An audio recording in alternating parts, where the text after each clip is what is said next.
Hello friend, I am Naval. You are watching Code with Naval. Welcome to Java series part 53. In our last video, we saw data input stream and data output stream. In this video, we are going to discuss about file input stream and file output stream. So let's first understand what is the use of file input and file output stream classes. Java file input stream class get input from file. It's used to get a byte oriented data stream of raw bytes such as a text. It can be text, image, audio, video, etc. File input stream object creation constructor required actual file path. It's actually reading data from file. When we create a file input stream object, that time that constructor required actual file path because it's directly dealing with a file. Then we have a file output stream. Java file output stream class produce output in a file. It used to produce byte oriented data stream of raw bytes such as a text, image, video, audio. File output stream object creation constructor required actual file path. It's actually writing data inside a file. Okay, here both classes required actual file path because both classes dealing directly file. Okay, let's open Eclipse and let's perform practically. I'll simply open Eclipse and I'll simply create here one class. Let's create here class file IO_stream. Okay, file IO_stream. I'll simply create inside this class main method. Okay, and first we perform this file output stream, then we perform file input stream. Okay. So let's create a file output stream object. I'll simply create here file output stream object. Okay, 𝐕𝐢𝐝𝐴ut equal to new file output stream. Okay, let's create here file output stream, and here we need to give a actual file path. Okay, I want to simply create a file here. I'll simply copy this location. Okay, and put here, and I'll simply create a new file. Okay, let's add a double backward slash demo3.txt. Okay, now we need to perform some operation. Okay, you can see it's throwing error. If you hover here, it's a checked exception. It's throwing error in a checked exception. We have to add inside a try catch block, or we have to simply delegate that exception. I'll simply delegate that exception. File not found exception. Okay, let's save. For writing a file, create a one variable string s equal to, I'll simply add this is file output operation. Okay, I want to store this text inside this file demo3 file. Okay, for that what I have to do, first I have to convert this text in a byte array. Okay, how can we convert that? We are simply create here byte array. Okay, let's create a byte array b equal to simply s.getBytes. Okay, whatever present inside this s, those all text convert in a bytes and store inside this byte array. After that, for writing operation, write operation, file output stream provide some method. We simply use those method. You can see 𝐕𝐢𝐿_write. Okay, here we have a write operation with this byte array. Okay, let's save this and let's close this connection. I'll simply flush this connection.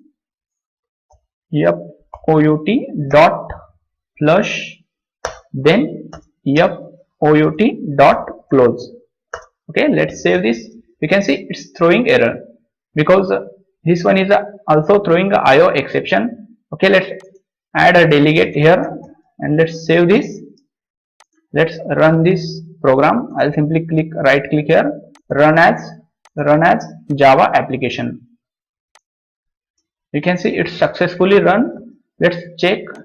Here we got this new file demo3. Let's open this file. You can see here we have a text. This is file output operation. Okay, here we simply perform a file output stream operation. Now I want to read this text, all this text inside of demo3 file. So for that I want to create a file input stream class object. Okay, I'll simply create here file input stream class object 𝐸𝑢p_in equal to new file input stream. Okay, and simply pass here that file path. Okay, I'll simply copy this URL. Let's copy this and add this URL here. Then double backward slash demo3.txt. Okay, let's save this. So here we have a file input stream object. Now I want to print whatever text present inside this demo3. I want to print that text. For that I have to apply some logic. I'll simply create here one int variable, int I equal to 0. Then I'll simply write here while loop. Okay, inside a while loop I'll simply add I equal to 𝑢p_in dot read. Okay, and this one is a method. Okay, then not equal to, simply add here not equal to -1.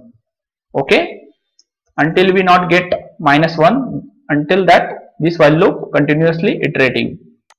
When we get a -1, that means no text available inside this demo3 file. Okay, now here we simply get this ASCII value. Okay, let's print this ASCII value. I'll simply show first ASCII value.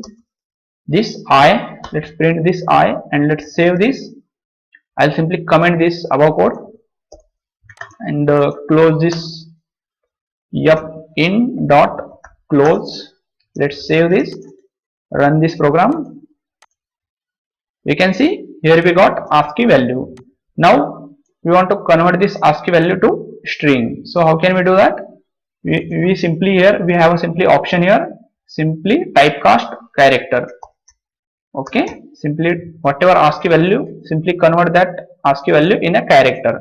Simply typecast that ASCII value in a character using this typecasting. Okay, let's save, let's run this, and you can see this is file output. This is file output operation. Okay, I'll simply change here something. Okay, let's change here inside this file, add any random text. Okay, let's save this and again run this file. You can see you got whatever present inside this file, you got everything here. Okay, for using a file input stream and file output stream, you can simply perform any read write operation with file. This file input stream, file output stream actually dealing with a file. That's why it's required a file path. When we declare this file input stream or file output stream, that time it's required a actual file path, because it's directly dealing with file. So in this video that's it. We will see next topic in the next video. Till that, bye bye.